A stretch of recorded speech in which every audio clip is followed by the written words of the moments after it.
Hi, and welcome to Hearthside Conversations at the Garden School. This is Monica Capelli, and I'm introducing Dave Miller. Dave is co-founder and now guidance counselor at the Garden School.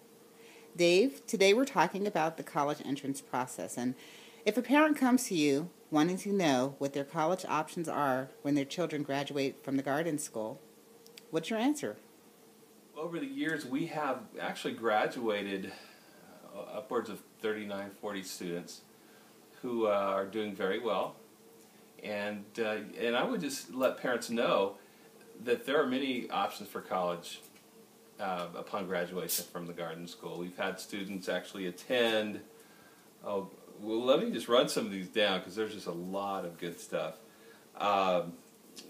Obviously, the Colorado colleges, Colorado Mountain College, Colorado Mesa University, Colorado Christian, Denver Institute of Arts, Rocky Mountain College, that's out in Montana, New St. Andrews School. We have one student attending a school in China, all the great places. So, Wow.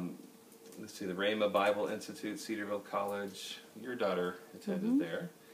And the University of Utah is where my second daughter, Kelly, is going to be attending next fall.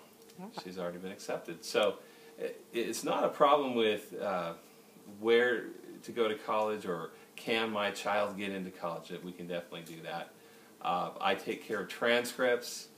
I work with the parents. I do a sit-down meeting with them, and we put together a very professional transcript that then we can send off to the colleges and various scholarships. So.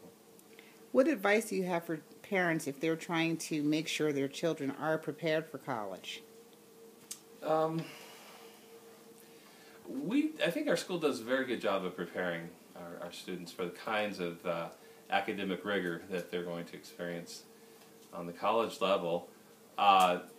So the curriculum that we have, especially in the upper grades, is very, very much given to the students and the parents to help kind of guide them along.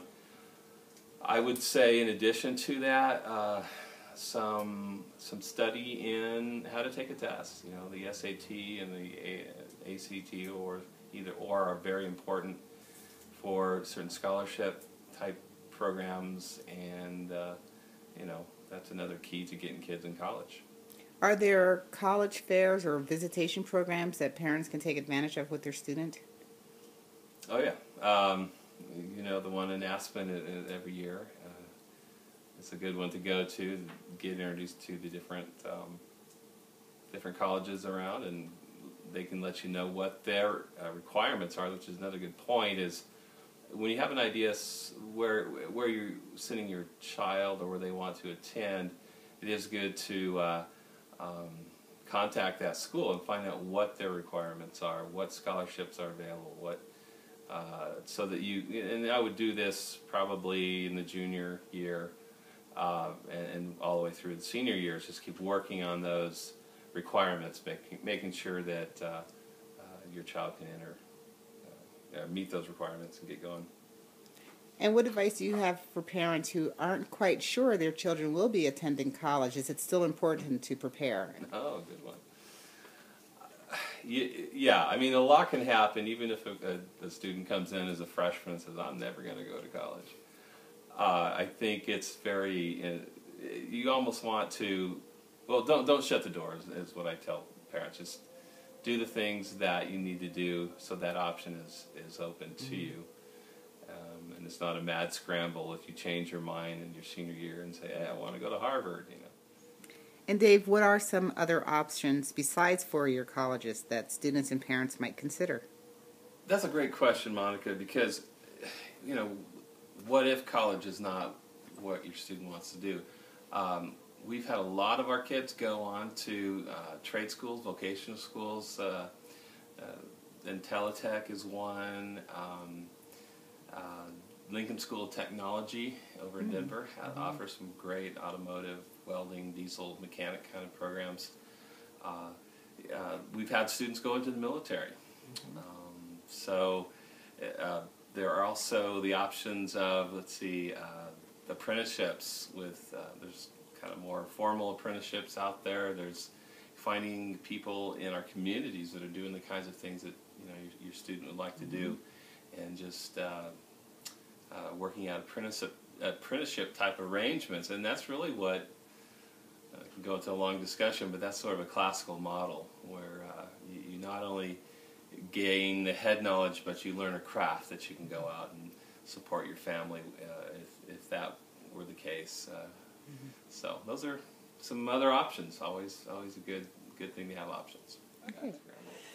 So in just the last few seconds, Dave, is there any final and succinct advice or word of encouragement you would give to our garden school parents who are planning or looking at the horizon and seeing college for their children? You know, I guess the question is, for me, is where do I want to send, where do I want my children to attend, that they will continue to get the kind of information or education that they would want, that will help prepare them for life. And that's a big question. That probably would take another whole segment, is why college? Should I even be looking at college? And if so, what colleges are out there that would be worth sending my child to? We can certainly talk about that in another segment. Sounds good. For now, Dave, thanks so much, and I hope that this video is a blessing to parents, and you can always reach Dave at the Garden School if you have any further questions. Thanks, Monica. Thank you.